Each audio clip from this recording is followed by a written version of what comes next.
বন্ধুরা নতুন আর একটা রেসিপি নিয়ে তাহলে তোমরা দেখতে থাকো। বিউটি বৌদি আজকে কি কি রান্না করবে তার আগে দেখে নাও তোমাদের দাদাভাই আজকে বাজার থেকে কি কি এনেছে। তাড়াতাড়ি একটুখানি দেখে নাও, সবাই মিলে অনেক কিছু এনেছে। আর কি রান্না করব সেটাও দেখাচ্ছি। আগে দেখো দাদাভাই কি কি এনেছে, তাহলে দেখতে থাকো বন্ধুরা। এই যে কচু শাক, এই কচু শাকটা এনেছে আমার মার খুব প্রিয় কচু শাক। মা খেতে চেয়েছে, আর গতকাল তো আমি বাবার বাড়িতেই খেয়েছি। এই জন্য মা একটা বড় ইলিশ মাছ এনেছে। ইলিশ মাছের মাথা দিয়ে বললো যে আমি একটু কচু শাক দিয়ে খেতে ইচ্ছে করছে, তাই তোমাদের দাদাভাই এনেছে, দুটো কচু শাক এনেছে। আর এদিকে আমার গাছের টমেটো, সেটাও আমি রেখেছি বাবার বাড়ি পাঠাবো বলে। এটা আমি অর্ধেকটা রেখে দেবো। আমাদেরও এনেছে দেখো কি মাছ, এই যে আমাদের ইলিশ মাছ এনেছে। ইলিশ মাছের মাথা দিয়ে আমি কচু শাক দিয়ে রান্না করব। সেটা রান্না করে যে রেসিপিটা আমি পরের ভিডিওতে দেখাবো।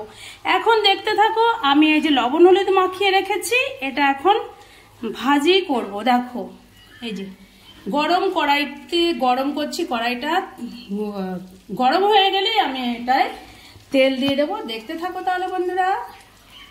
মাছটার একবার দেখো, অনেক বড় মাছটা। আর মাছটা এনেছে তোমাদের দাদাভাই, কারণ আমার বাবার বাড়ি থেকে আমার মা ওরা সবাই খাওয়া দাওয়া করবে, এই জন্য এনেছে। দেখেছো মাথাটা, এই মাথাটা দিয়েই কচু শাক দিয়ে রান্না করব। দেখো মাছগুলো গরম তেলের পরে দেব বন্ধুরা। খুব বড় মাছটা। আর তোমাদের দাদাভাই তো আমার মার প্রিয় ইলিশ মাছ, তার জন্য তোমাদের দাদাভাই নিয়ে আসে মাঝে মাঝে মায়ের জন্য। দেখো আজকে করব এই ইলিশ মাছ দিয়ে আর সর্ষে বাটা। তার জন্য দেখো আমি এখানে পেস্ট করে রেখেছি, এই যে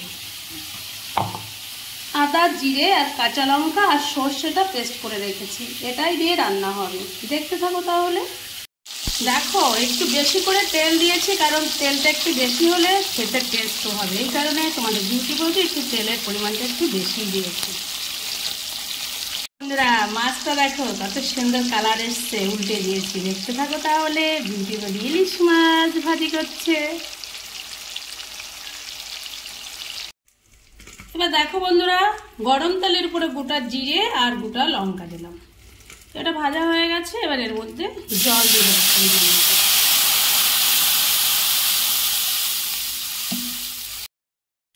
এবার দেখতে থাকো, এর মধ্যে মাছগুলো দিয়ে দেবো, সব মাছগুলো দিয়ে দেবো।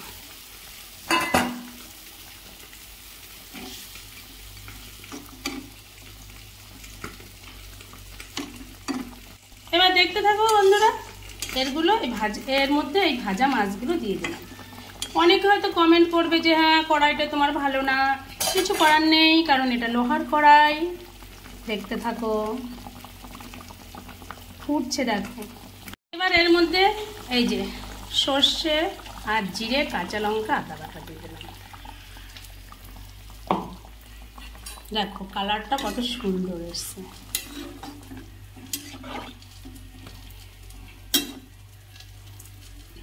হয়ে গেছে আমার ইলিশ মাছ সর্ষে বাটা। দেখতে থাকো তাহলে বন্ধুরা, কেমন হয়েছে সবাই একটুখানি আমাকে কমেন্ট করে জানাও।